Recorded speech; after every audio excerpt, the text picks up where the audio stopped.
Nothing quite prepares you for the sound of your own bedroom creaking at 7 in the morning when you're supposed to be the only one home. I was in the garage, elbow deep in the engine of my '92 Mustang, my therapy cheaper than a shrink, when I heard the rumble of an unfamiliar car pulling into our driveway. Through the grimy garage window, I watched a pristine white BMW pull up.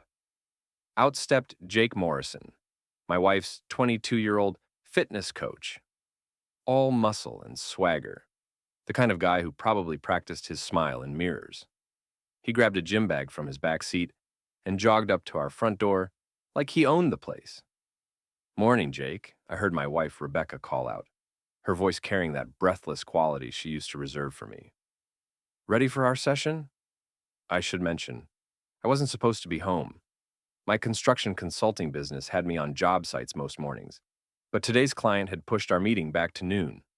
Rebecca didn't know about the schedule change. I'd been looking forward to surprising her with breakfast in bed. Surprise indeed. I wiped my hands on an old rag and listened. Their voices grew fainter as they moved deeper into the house.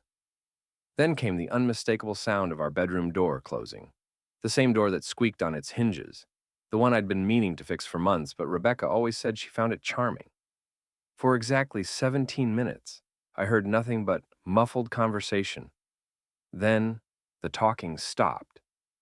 What followed was a rhythmic creaking that I knew intimately, the sound of our king-sized bed frame against the hardwood floor.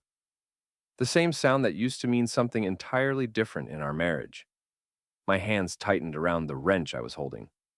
20 years of marriage, 2 kids, a mortgage we'd struggled to pay off together, and this was how it ended. Not with a fight or growing apart, but with my wife and some kid young enough to be our son, making a mockery of everything we'd built.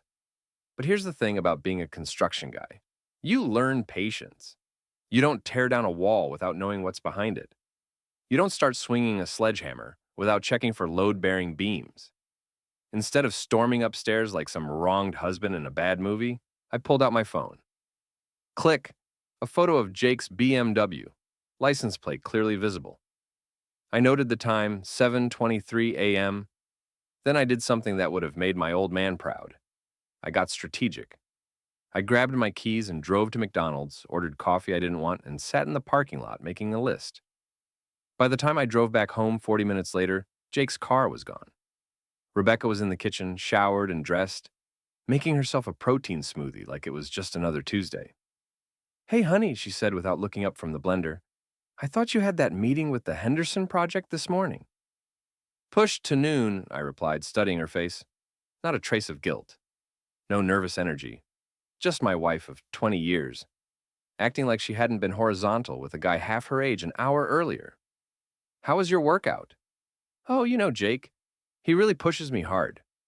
She actually smiled when she said it. "I'm getting so much stronger. I can feel the difference already." I bet you can, I thought, but what I said was, "That's great, honey. I'm proud of you for taking care of yourself." And I was proud in a way. Proud of how calm I sounded.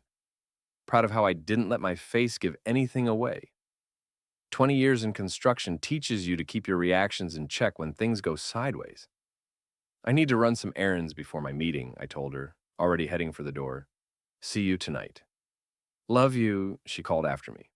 "Love you too," I replied, and meant it. That was the strangest part. I did still love her. But love and trust are different animals. And trust, once broken, doesn't just repair itself with good intentions and morning smoothies. My first stop was the law office of Patricia Walsh, a divorce attorney I'd heard about through my buddy Mike, who'd gone through his own messy split 3 years back. Patricia was in her 50s, sharp as a blade, and had a reputation for protecting her clients' assets like a guard dog.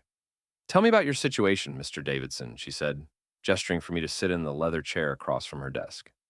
I laid it out plain, the morning's discovery, the pattern I'd started noticing over the past month, my suspicions about where this was heading. Patricia listened without interruption, occasionally jotting notes on a yellow legal pad. "First question," she said when I finished. "Do you want to save this marriage?" "I want to save my dignity," I replied, "and my assets." She nodded approvingly. "Good answer. Second question. Do you have a prenuptial agreement?" "We do." Drew it up when I started the business 8 years ago.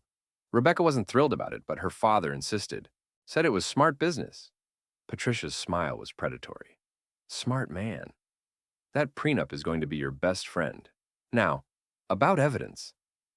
For the next hour, she walked me through Washington state's divorce laws, the concept of fault versus no-fault divorce, and what constituted adequate evidence of adultery. She explained how to document everything legally, how to protect my business assets, and what to expect in terms of custody arrangements. Your son is 18? She asked. Just turned. Graduates next month. And your daughter? 16. Good kid, but she's been getting closer to her mother lately. Typical teenage stuff. Patricia leaned back in her chair. Here's what I recommend. Document everything for the next few weeks. Times, dates, photographs of his car, any unusual behavior. Don't confront anyone yet. Don't change your routine. And whatever you do, don't let your emotions drive your decisions. She slid a business card across the desk. This is a private investigator I work with regularly. Discreet, thorough, and his evidence holds up in court. But honestly, if what you're telling me is accurate, you might not need him. Sometimes the best detective is a patient husband with a smartphone. I pocketed the card and wrote her a retainer check. Walking back to my truck, I felt something I hadn't experienced in years. Clarity. For months, I'd been sensing something was off with Rebecca.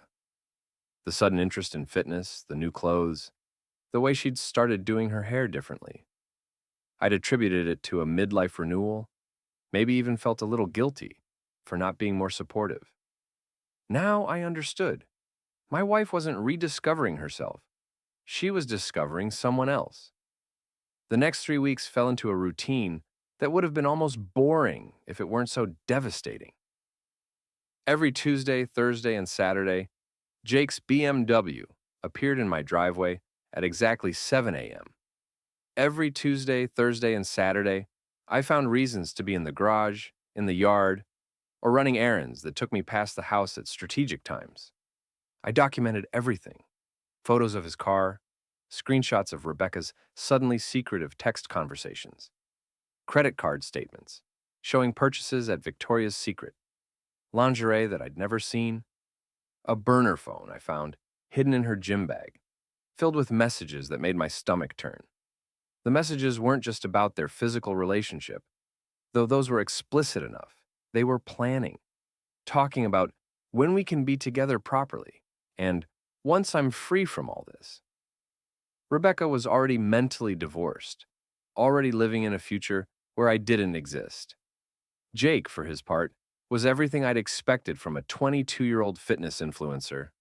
His texts were full of gym selfies, protein shake recommendations, and promises about the life they'd have together. He called her babe and gorgeous, and sent heart-eye emojis like a teenager. The kid had no idea what he was walking into. Meanwhile, I played the part of the oblivious husband perfectly. I complimented Rebecca's new workout clothes, asked about her progress with Jake's training program, even suggested we invite him to dinner sometime to thank him for helping her get so fit. Oh, that's sweet, honey, but Jake keeps things pretty professional, she'd said, not quite meeting my eyes. He doesn't really socialize with clients. Professional? Right. By the third week of my documentation project, I had enough evidence to sink a battleship. Jake's BMW in my driveway 18 times. 47 explicit text messages between him and my wife. Credit card receipts for a motel room on Highway 99. The kind of place that rents by the hour and doesn't ask questions. But the real revelation came when I found Rebecca's second phone hidden in her car's glove compartment. This wasn't just about a physical affair anymore. This was a complete emotional betrayal. A relationship that had been building for months before it turned physical. The earliest messages dated back to January, just innocent conversation about workout routines and nutrition. By February, they were sharing personal details. Jake complaining about his ex-girlfriend, Rebecca venting about our marriage. By March, the flirtation was obvious. By April, they were meeting for coffee between sessions. May was when things turned physical, based on the increasingly explicit nature of their conversations. And by June, now, They were talking about their future together, like I was already out of the picture. Tom's been so distant lately, Rebecca had texted just 2 days earlier. Sometimes I think he already knows and just doesn't care enough to say anything. Jake's response, maybe he's doing you a favor. Makes this easier for everyone. Easier for everyone. This punk kid thought destroying a 20-year marriage was a convenience. I screenshot everything, backed it up to 3 different cloud accounts, and printed hard copies that I stored in my office safe. Patricia Walsh had been right. Sometimes the best detective is a patient husband with a smartphone. The hardest part wasn't the evidence gathering. It was maintaining the charade at home, acting like everything was normal while watching my wife lie to my face every single day. Rebecca had always been a good liar. I was just realizing how good. Jake thinks I should start doing some competitions, she announced over dinner one Thursday. There's a fitness competition in Seattle next month. He thinks I have real potential. Our son Danny looked up from his plate. That's cool, Mom. You've definitely gotten in great shape. Our daughter Emma nodded enthusiastically. You should totally do it. Jake's really helped you transform. Transform, that was one word for it. What do you think, honey? Rebecca asked me directly. Would you be okay with me traveling to competitions? Jake says there's a whole circuit I could get into. Whatever makes you happy, I replied, cutting my steak with perhaps a little more force than necessary. You deserve to pursue your passions. The irony wasn't lost on me. Later that night, as Rebecca slept beside me or pretended to sleep, I stared at the ceiling and planned my next moves. Patricia had advised waiting until after Danny's graduation to file papers. Family events make for better optics, she'd explained. Shows you tried to keep things together for the kids. Danny's graduation was 2 weeks away. 2 more weeks of this performance, and then I could drop the curtain on the whole charade. I'll admit there were moments when I considered confronting Rebecca directly, giving her a chance to come clean and maybe work things out. But those moments passed quickly when I remembered Jake's text about making things easier for everyone. Or when I watched Rebecca delete messages right in front of me. Or when she claimed to be at the grocery store while her phone's GPS showed her at that Highway 99 motel. Some betrayals are too complete for forgiveness. The breakthrough came on a Friday afternoon when I decided to swing by Rebecca's Pilates studio. She co-owned the place with her best friend Linda, and I'd been curious about how much Jake's training was affecting her business relationships. I found Linda in the front office, looking stressed and surrounded by paperwork. Hey, Tom, she said, glancing up with a forced smile. Rebecca's not here. She's at a training session. Actually, I wanted to talk to you, I said, settling into the chair across from her desk. I'm concerned about Rebecca. She seems different lately. Linda's expression shifted slightly. Different how? Distracted, secretive. And this whole thing with Jake. I know she's making great progress, but I'm starting to wonder if their relationship is entirely professional. The silence stretched between us for several seconds. Linda fidgeted with her pen, clearly wrestling with something. Tom, she finally said, I think you and Rebecca need to have a conversation. What kind of conversation? The kind where you both put your cards on the table. It wasn't a confession, but it was confirmation. Linda knew, which meant other people knew, which meant my wife's affair was becoming public knowledge while I played the role of the clueless husband. That night, I made a decision that would change everything. Instead of waiting for Danny's graduation, I moved up my timeline. I called Patricia Walsh and told her I wanted to file papers immediately. I'd had enough of being the last to know about my own marriage. Are you sure? Patricia asked. We discussed the advantages of waiting. I'm sure. How quickly can we move? I can have papers drawn up by Monday, service by Tuesday if you want. I want. And you're certain about your approach? No attempt at reconciliation? I thought about Jake's BMW in my driveway, about the burner phone and the motel receipts, about Rebecca deleting messages and lying to my face for months. I'm certain. All right then. Let's give your wife the surprise of her life. That weekend was surreal. We attended Emma's soccer game together, had dinner with my parents, watched a movie on the couch like any normal married couple. Rebecca was affectionate, even playful, apparently confident that her secret was safe. Sunday night, as we got ready for bed, She mentioned that Jake was taking Monday off. Some family thing, she said casually. So I'll probably just do yoga at home. That's nice, I replied. Gives you a break from all that intense training. She smiled and kissed my cheek. You're sweet for being so supportive. I know this whole fitness thing has changed our routine. Change can be good, I said. Sometimes it helps you see things clearly. She had no idea how clearly I was seeing things. Monday morning, I left for work at my usual time but doubled back after an hour. Rebecca's car was gone, probably at the coffee shop where she and Jake liked to meet when he wasn't officially training her. I used the opportunity to retrieve her burner phone from its hiding place and photograph the most recent messages. Jake, can't wait to see you today. Tom suspect anything? Rebecca, not a thing. He's completely clueless. Sometimes I feel bad about how easy this is. Jake, don't feel bad. You deserve to be happy. We both do. Rebecca, I know. Just wish we didn't have to sneak around much longer. Jake, soon, babe. Soon we can be together properly. I put the phone back exactly where I'd found it and drove to my office. Patricia's assistant called at 10 a.m. to confirm that the papers were ready. By noon, I was holding my copy of the divorce filing, complete with exhibits A through Z, a comprehensive catalog of my wife's betrayal. The process server will deliver these tomorrow morning, Patricia explained. I recommend you not be home when it happens. Let her receive them privately, then give her space to process. What about the kids? Danny's 18, so custody isn't an issue. Emma will need to be considered, but given the evidence of infidelity, the court will likely favor your position on custody arrangements. I nodded, though I wasn't really focused on custody logistics. I was thinking about Rebecca's face when she opened that envelope, about Jake's reaction when he realized his easy conquest had just become a legal nightmare, about how 20 years of marriage was about to end with a knock on the door. Tuesday morning, I left for work early and drove to a coffee shop across town. At 9:15 a.m., my phone buzzed with a text from Rebecca. We need to talk. I waited until noon to respond. I'll be home around 6. Her reply came immediately. This can't wait. It's waited this long, I typed back. 6 o'clock. I spent the afternoon driving around town, not really going anywhere, just killing time until I had to face the wreckage of my marriage.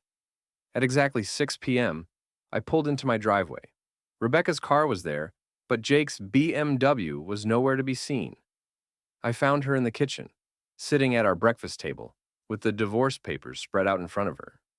Her eyes were red, but she wasn't crying. She looked more shocked than sad. 20 years, Tom, she said without looking up. 20 years? And you couldn't even talk to me first? Talk to you about what? I asked, genuinely curious about her response.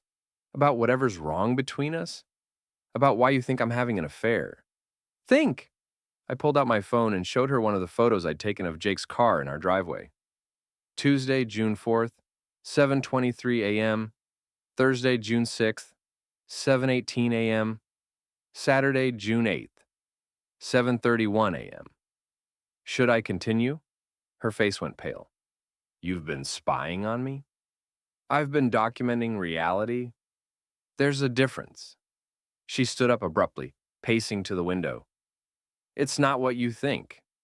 It's exactly what I think. The question is whether you're going to keep lying about it or finally tell the truth.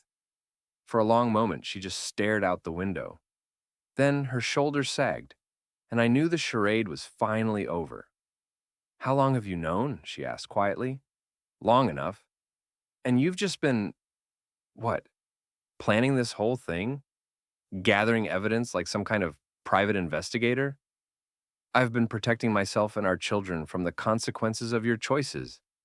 She turned to face me then, and for the first time in months, I saw something real in her expression. Not the performance she'd been giving me, but actual emotion. I never meant for this to happen, she said, but it did happen, repeatedly, for months. Jake is 22 years old, I interrupted. Jake is young enough to be our son.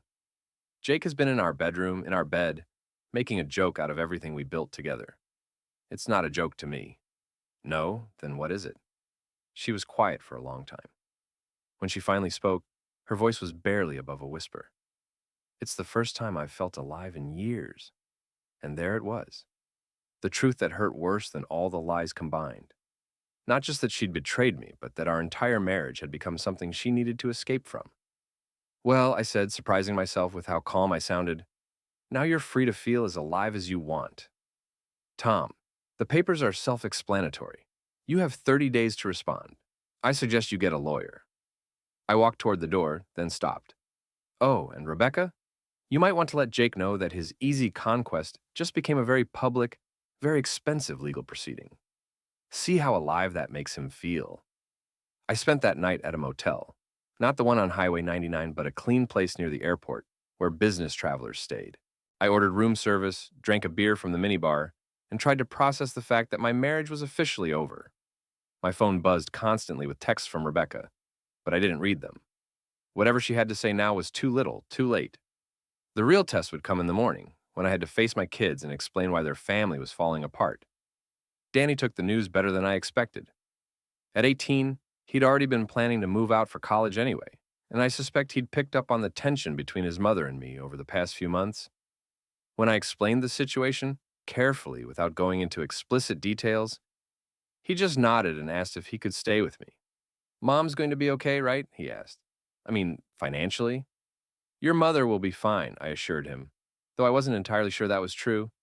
Rebecca had been so focused on her fitness business and her relationship with Jake that I don't think she'd fully considered the financial implications of divorce.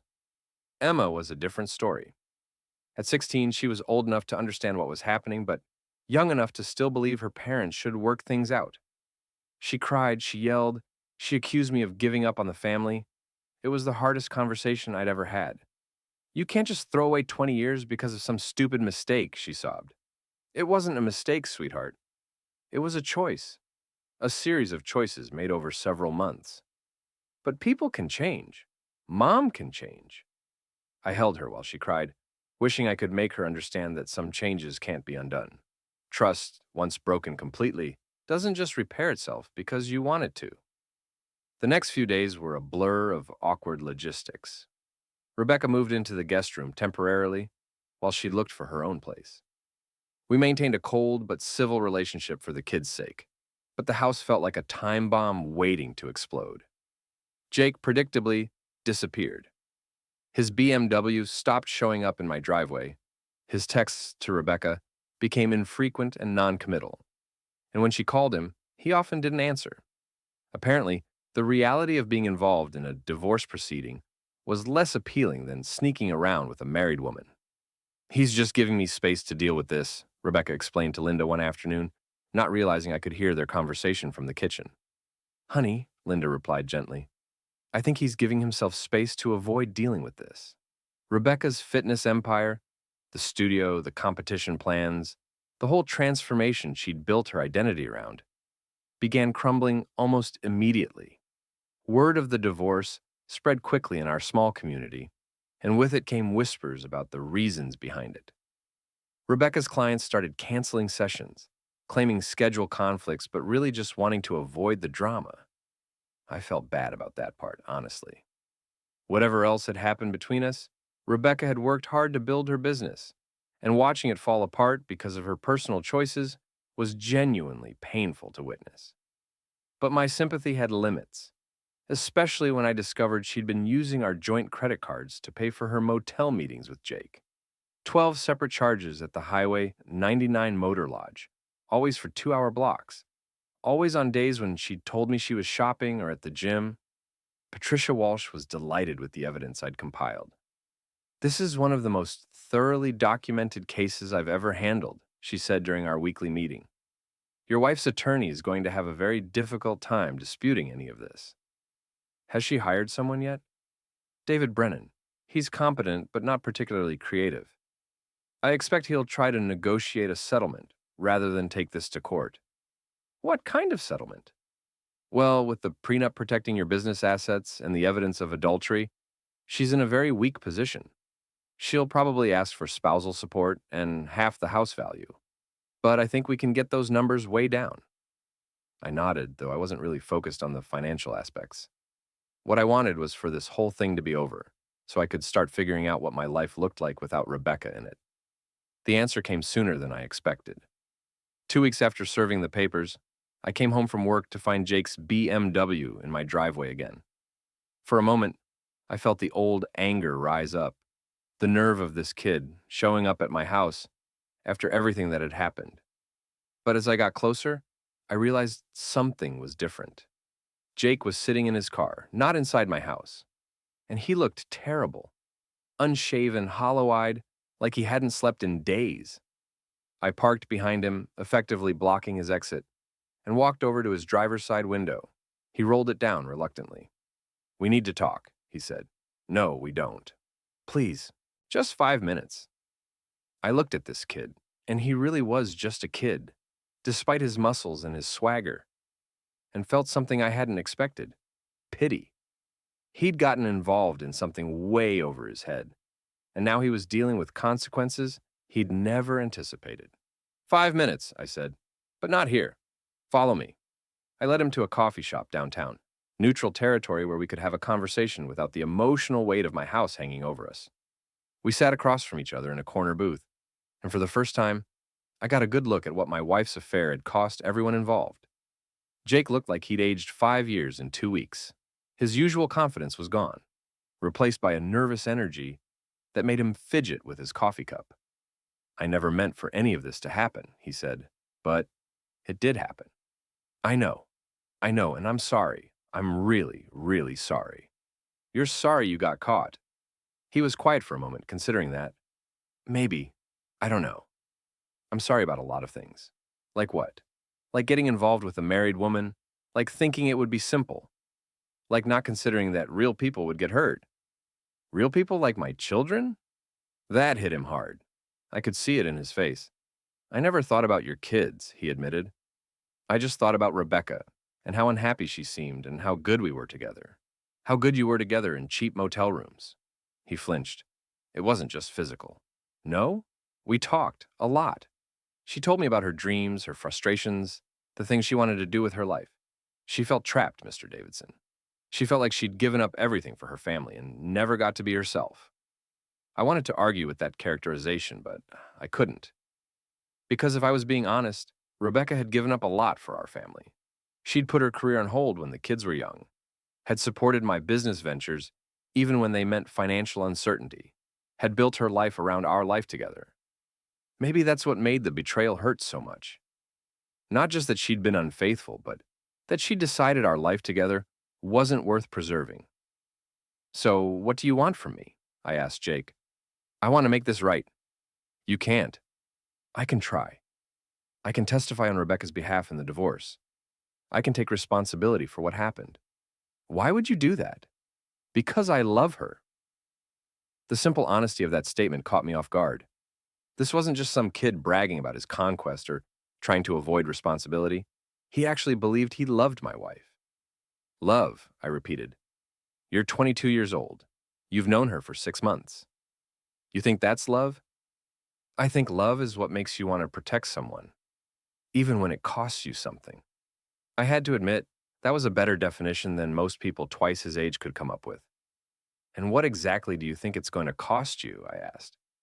"My reputation, my business, maybe my family. They don't know about any of this yet." "Your business?" "I'm a personal trainer. Word gets around in this industry. Nobody wants to hire the guy who sleeps with his married clients." I hadn't considered that angle. Jake's career depended on trust and professionalism, and his relationship with Rebecca had destroyed both. "So why risk it?" I asked. "Why not just disappear and let Rebecca deal with the consequences on her own?" "Because that's what a coward would do." We sat in silence for several minutes. Outside the coffee shop window, I watched normal people going about their normal lives. People whose marriages weren't falling apart, whose trust hadn't been shattered, whose biggest worry was probably what to make for dinner.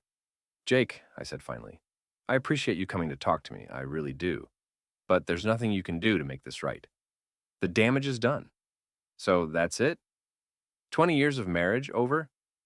20 years of marriage betrayed. There's a difference." He nodded slowly. "What happens now?" "Now you stay away from my family.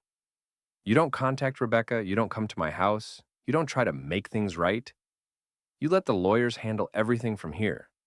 And if I don't, I leaned forward slightly, then you'll discover that I'm not nearly as understanding as you think I am. It wasn't a threat exactly, but it wasn't friendly advice either. Jake got the message. I really am sorry, he said one more time. I believe you, but sorry doesn't fix anything. He left first, walking out of the coffee shop with his shoulders slumped like he was carrying the weight of the world. I finished my coffee and tried to figure out how I felt about the conversation. I'd expected to hate Jake more after talking to him face to face. Instead, I found myself feeling something closer to disappointment. He wasn't the villain I'd built up in my mind, just a young guy who'd made a series of bad decisions and was now dealing with the consequences. The real villain, I was starting to realize, was the situation itself. The slow death of a marriage that neither Rebecca nor I had been willing to acknowledge until it was too late. But that realization didn't change anything. Trust, once broken, doesn't repair itself just because you understand how it got broken in the first place. My phone buzzed with a text from Rebecca. Jake told me you two talked. Thank you for not being cruel to him. I stared at the message for a long time before responding. He's not the problem, Rebecca. We are. Her reply came quickly. Does that mean you're willing to work on us? I turned off my phone without answering. Some questions don't have good answers. Danny's graduation was scheduled for a Thursday evening in mid-June. Despite everything happening between Rebecca and me, we'd agreed to attend together for his sake. It was going to be our first public appearance since the divorce papers were served, and I wasn't looking forward to the whispers and sideways glances from other parents. The ceremony was held in the high school auditorium, the same place where I'd watched countless school plays and award ceremonies over the years. Rebecca and I sat together in the third row, maintaining the fiction of normalcy for 2 hours, while our son and his classmates celebrated.